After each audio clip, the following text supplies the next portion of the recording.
Do you find yourself feeling awkward during workplace holiday functions? Sometimes, right? Courtney standing by with a civility expert with tips on how you may want to handle yourself in some of those functions that you have at the workplace. Indeed. That's why we have Rosalinda Randall, who is an amazing, wonderful person and also very helpful, especially during the holiday season, because it can get a little weird. It can get a little awkward. Good morning to you, Rosalinda. Good morning, everyone. Okay, so we're talking specifically about the workplace because, you've got a lot of different people coming together, different, types of holiday celebrations. Is Die Hard a Christmas movie? That can cause an argument in and of itself, right? Yes, it can. And what I've heard from people is these seasons greetings and happy holidays versus specifically happy Kwanzaa, happy Hanukkah, Merry Christmas.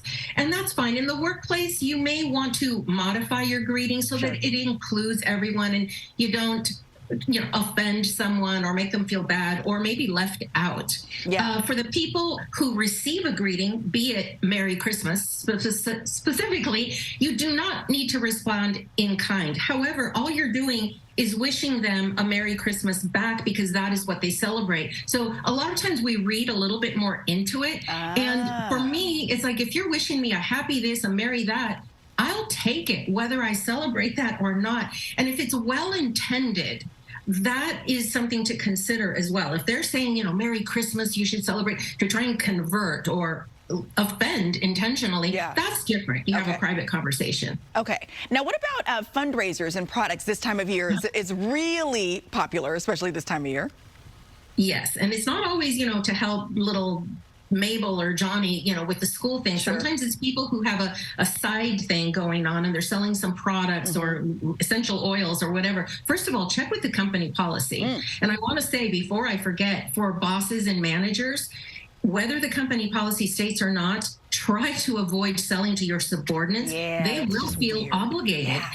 Now, if you happen to have it in your office and they walk in and go, ooh, what's that? That's completely different. And you do not have to explain. That's the one thing people don't say, oh, I'm kind of short on money. I'll give you a discount. I mean, it can go on forever. So just say, oh, no, thank you. But hey, good luck with that. Looks great. And move on. Okay. Everybody, not everybody. A lot of people like to participate in Secret Santa, but not everybody wants to participate. And sometimes it feels, again, an obligation when there's a Secret Santa thing that's happening in the workplace. What do you do?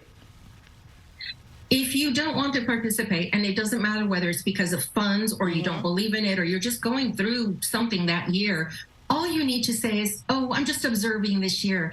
When are you guys doing the exchange? I'd like to watch. And leave it at that. Because if you start saying, oh, well, my funds are this, people who are pushy are going to say, I've got an extra gift. I'll put it in and wrap it for you. And then you can't get out of it. So, again, no explanations required. Just say, not this year, but thanks, you guys. Have a good time. I like that. See, this is why we need Rosalinda. I love this. Okay, and then one more for right now. What about decorating, like the cubicles, the office, that kind of thing? Depending. Again, company policy, company policy.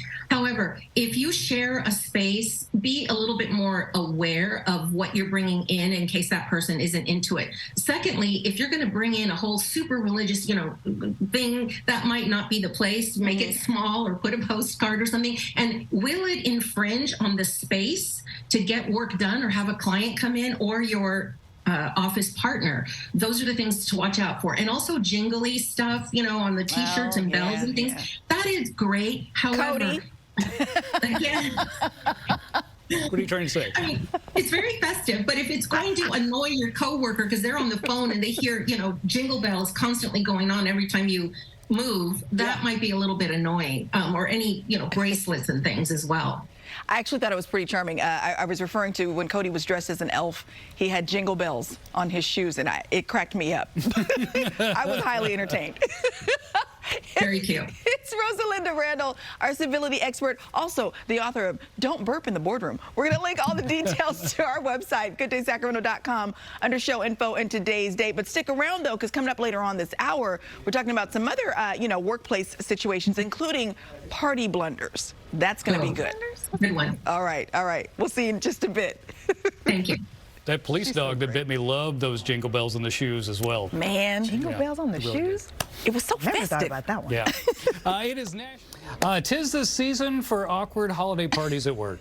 So the big question, How do you handle a little awkwardness at work? It can be a little dicey sometimes, right? We're going to welcome back civility expert Rosalinda Randall to learn exactly how to tactfully handle some of these holiday dilemmas in the office place. Hi, Rosalinda. Hello. Okay, so we were talking a little bit earlier about, do you celebrate different greetings to use, things like that, decorating for the cubicles. So this time we want to talk a little bit more about some of these workplace dilemmas, specifically, let's see, what do I have? I got a good question, too. A gift. If you don't have a gift, what do you do? You don't have, if someone gives you a gift, a coworker, and it's unexpected, really, the worst thing you can do is say, "Oh, I left yours at home," or it got delivered late, or anything like that. Unless it's really true, but it just doesn't come off as true. And maybe you might be surprised a coworker gave you, but how do you know during the year you might have been unknowing to you said a kind word to them when they really needed it, or you're always greeting them and they appreciate that, and they were moved to give you something. So just accept it graciously and say thank you, how thoughtful. Mention something. If you want to, take them to coffee at the beginning of the year, or write them a little note just to say it was very thoughtful and touching, and then just move on, depending on what it is. Now, if it's something personal, like, ooh, bath salts, let's enjoy these sometime together. Oh, that's different. We have a problem. And we need to chat. Yes. Rosalinda, this is Tracy. I have a question. So during the holidays, people, I think, are more physical, and there's a lot more embracing, and sometimes people do a little kissing on the cheek. How do you handle that if that's not really what you're looking for? Oh, it wasn't as bad of a dilemma prior to COVID, but now there's that also to consider. And one of the things I tell people is, if someone goes in, I know I'm a short person, sometimes there's somebody tall and they just absorb me.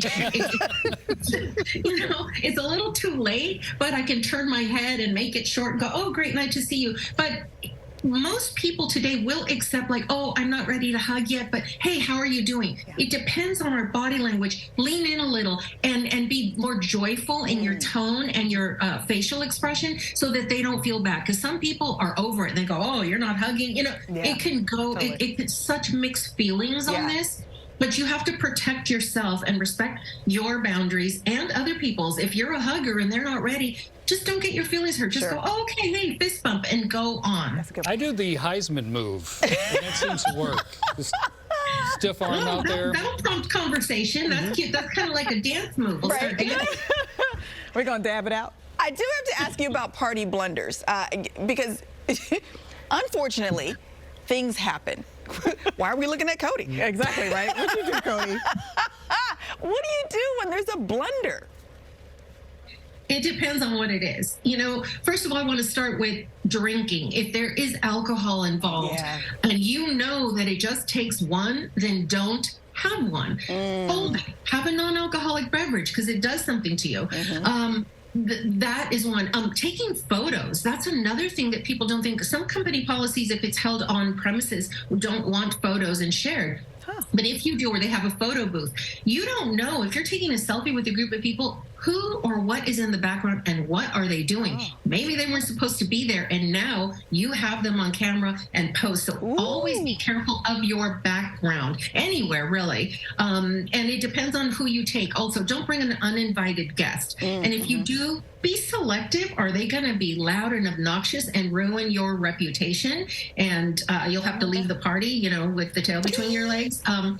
Use the workplace as an opportunity. If you look at it as an opportunity, an extension of your job, you should be okay. Indeed. All right. And when I say use the opportunity, is talk to management, talk to people that you normally don't get a chance to talk to, and get to know them. Let them know you're there and ready for a promotion. Well, we are going to link all the details to get in contact with Rosalinda Randall on our website, GoodDaySacramento.com, on the show info and today's date. Happy holidays to you, my dear, and we will love to see you next year. All of you. All right, more Good Day coming up on the other side of the break. Christmas Heisman. Right? Does Auburn know much about that Heisman? Yeah. Yeah, we do. Damn,